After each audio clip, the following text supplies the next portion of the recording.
Hi, everybody. May I invite you to think about life, God, and the Bible for 5 minutes.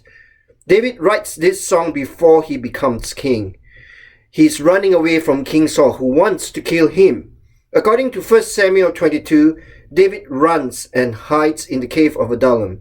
His brothers and father join him there. All those who are in distress or in debt or discontented gather around him. It is the rejected people who join David's company. There are 400 of them stuck in this cave. Do you feel that you are stuck in a cave right now? We are all restricted to our homes, running away from that virus. We need to protect ourselves from it. We are also stuck with people in the cave, like David. Pretty soon we get on each other's nerves. Here is how David describes the persecution of King Saul. I am in the midst of lions. I am forced to dwell among ravenous beasts, men whose teeth are spears and arrows, whose tongues are sharp swords. Verse 4. The threats to David's life are real. King Saul has put a bounty on his head. If he is not careful, he will be assassinated. He is grateful for his family and new friends who are protecting him. Yet David senses the protection of God that goes beyond the cave. There is a refrain in this song that is sung twice. I find it amazing that despite being in a cave, David sings these words. Be exalted, O God, above the heavens. Let your glory be over all the earth. Be exalted, O God, above the heavens. Let your glory be over all the earth. Verse 5 and verse 11. Therefore, like most Psalms, David rotates between persecution of enemies and the protection of God.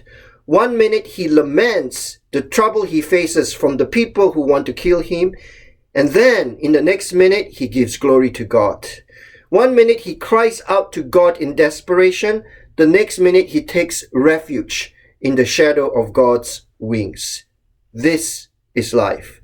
We oscillate between persecution and protection, lament and praise, crying to God and taking refuge in Him.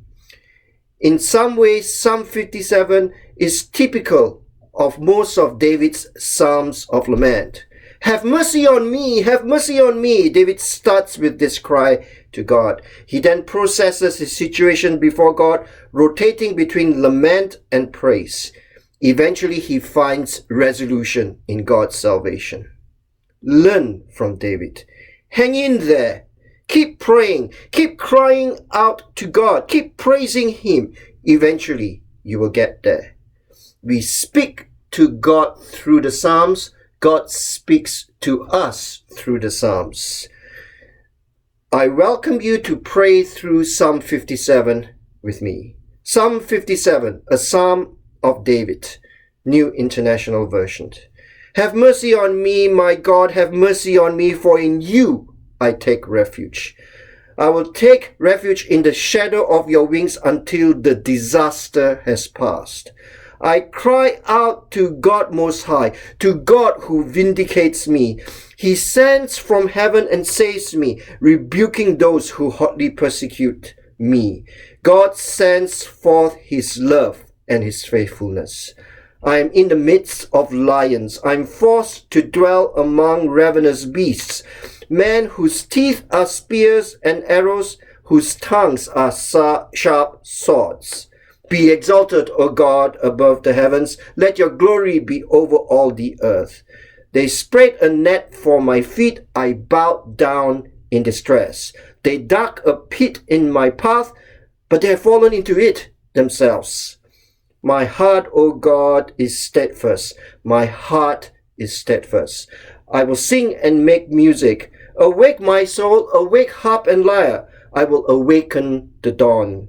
I will praise you, Lord, among the nations. I will sing of you among the peoples. For great is your love, reaching to the heavens. Your faithfulness reaches to the skies. Be exalted, O God, above the heavens. Let your glory be over all the earth. Psalm 57. Amen.